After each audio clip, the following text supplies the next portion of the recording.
জানিয়ে দেব এই মুহূর্তে হাতে পাওয়া সর্বশেষ গুরুত্বপূর্ণ আপডেট বাংলা সংবাদ। শুরুতেই থাকছে সাবেক মন্ত্রী মায়া চৌধুরীর বাড়িতে আগুন। আওয়ামী লীগের প্রেসিডিয়াম সদস্য ও সাবেক মন্ত্রী তোফাজ্জল হোসেন চৌধুরী মায়ের বাড়িতে আগুন দিয়েছে দুর্বৃত্তরা। রাতে চাঁদপুরের মতলব উত্তর উপজেলার মনোহরপুরের বাড়িতে দুটি ভবনে এই অগ্নিকাণ্ড ঘটে। খবর পেয়ে ঘটনাস্থলে গিয়ে পরিস্থিতি নিয়ন্ত্রণে আনে সেনাবাহিনী, পুলিশ ও ফায়ার সার্ভিস।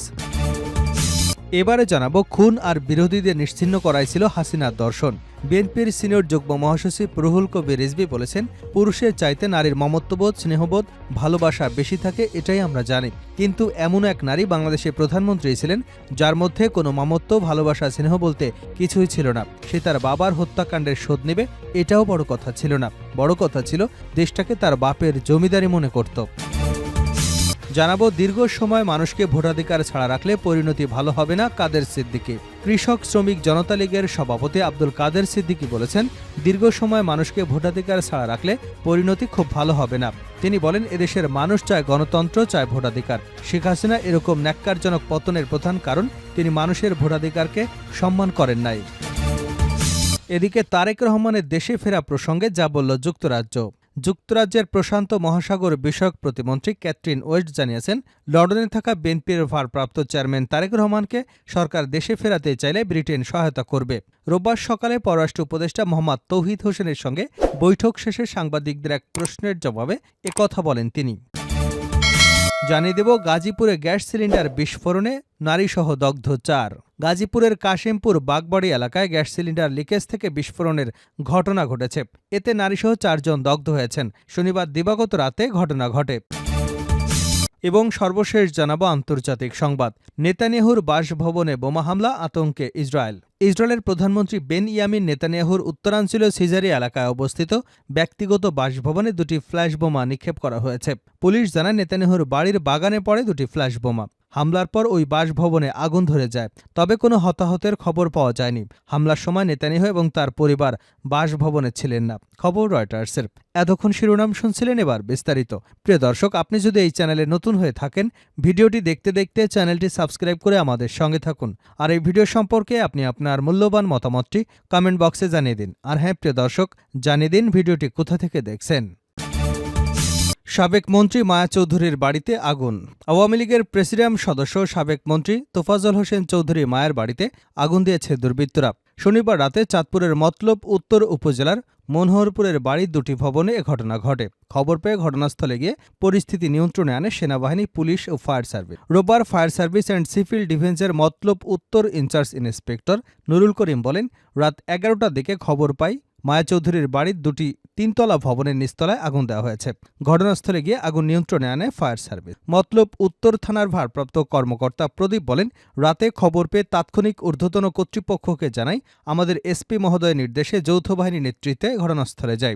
আগুন নিয়ন্ত্রণে আনার পর আমরা তথ্য সংগ্রহের চেষ্টা করছি। এ বিষয়ে আইনগত ব্যবস্থা নেওয়া হবে। অতিরিক্ত পুলিশ সুপার খায়রুল কবির চৌধুরী বলেন, আমরা সন্ধ্যার দিকে সাবেক এমপি মায়া চৌধুরীর বাড়িতে আগুন এবং লুটপাটের খবর পাই। এরপর আমরা দ্রুত সেনাবাহিনী, পুলিশ, ফায়ার সার্ভিস নিয়ে যাই। তিনি আরও বলেন, দুটি বাড়ির নিচতলায় ভাঙচুর করে আগুন দেওয়া হয়েছিল, তবে ফায়ার সার্ভিস দ্রুত আগুন নিয়ন্ত্রণে আনতে সক্ষম হয়। এ কারণে আগুন নিচতলাতেই সীমাবদ্ধ ছিল।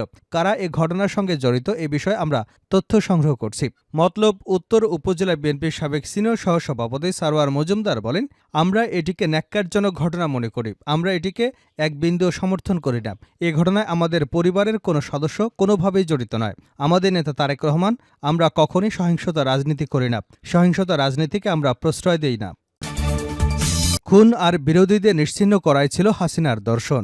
বিএনপির সিনিয়র যুগ্ম মহাসচিব রুহুল কবির রিজভী বলেছেন, পুরুষের চাইতে নারীর মমত্ববোধ, স্নেহবোধ, ভালোবাসা বেশি থাকে, এটাই আমরা জানি। কিন্তু এমন এক নারী বাংলাদেশের প্রধানমন্ত্রী ছিলেন যার মধ্যে কোনো মমত্ব, ভালোবাসা, স্নেহ বলতে কিছুই ছিল না। সে তার বাবার হত্যাকাণ্ডের প্রতিশোধ নেবে, এটা বড় কথা ছিল না। বড় কথা ছিল দেশটাকে তার বাপের জমিদারি মনে করত। আর এই জমিদারি যাতে হাতছাড়া না হয়ে যায়, সেজন্য গুম, খুন, মানুষ হত্যা করতে তার বিরোধীদের নিশ্চিহ্ন করে দিতে ন্যূনতম দ্বিধা করেননি। এটাই ছিল শেখ হাসিনার দর্শন, অন্য কিছু নয়। তিনি মাঝে মাঝে পরিবারের কথা বলে, বাবার কথা বলে, ভাইয়ের কথা বলে কাঁদতেন। এগুলো সবই অভিনয় ছিল এবং লোক দেখানো ছিল, বলেন রিজভী। বিকেলে বরিশালের বাকেরগঞ্জ উপজেলার দোধল ইউনিয়নের সুন্দরকাঠি এলাকায় জাহাঙ্গীর মোল্লা ডিগ্রি কলেজ মাঠে আমরা বিএনপি পরিবার আয়োজিত ২৪-এর গণ আন্দোলনে বরিশাল বিভাগের শহীদ পরিবারের সাথে সৌজন্য সাক্ষাতে এই সহমর্মিতা প্রকাশ করেন রুহুল কবির রিজভী।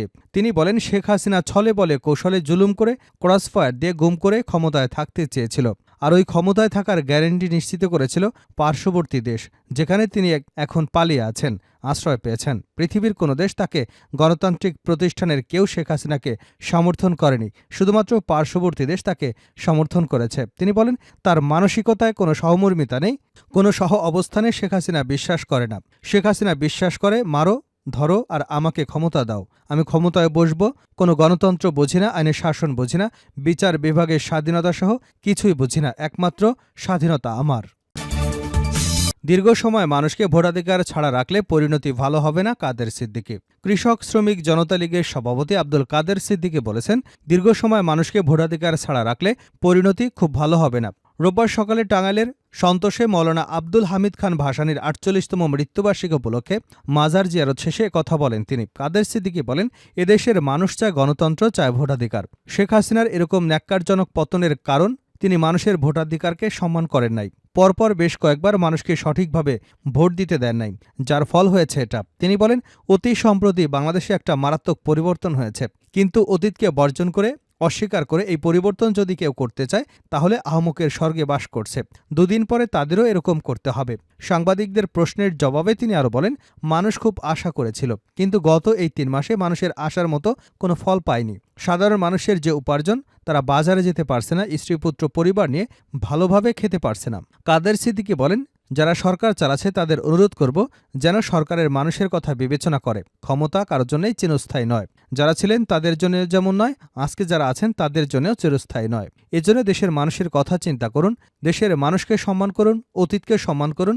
যাদের এদেশের জন্য অবদান আছে তাদের যথাযথ যোগ্য মর্যাদা, আত্মসম্মান রাষ্ট্র পরিচালনার চেষ্টা করুন। বীরুত্তম খেতাব পাওয়া বীর মুক্তিযোদ্ধা বলেন, যে মানুষটির জন্ম না হলে পাকিস্তান হতো না, পাকিস্তান না হলে বাংলাদেশ হতো না, বাংলাদেশ না হলে আমরা আজকে বাংলাদেশের নাগরিক হতাম না, সেই মজলুম জননেতা মৌলানা ভাসানীর অনাদর দেখে খুবই কষ্ট লাগে, খুবই খারাপ লাগে।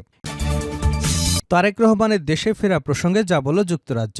যুক্তরাজ্যে প্রশান্ত মহাসাগর বিষয়ক প্রতিমন্ত্রী ক্যাথরিন ওয়েস্ট জানিয়েছেন, লন্ডনে থাকা বিএনপির ভারপ্রাপ্ত চেয়ারম্যান তারেক রহমানকে সরকার দেশে ফেরাতে চাইলে ব্রিটেন সহায়তা করবে। রোববার সকালে পররাষ্ট্র উপদেষ্টা মোহাম্মদ তৌহিদ হোসেনের সঙ্গে বৈঠক শেষে সাংবাদিকদের এক প্রশ্নের জবাবে একথা বলেন তিনি।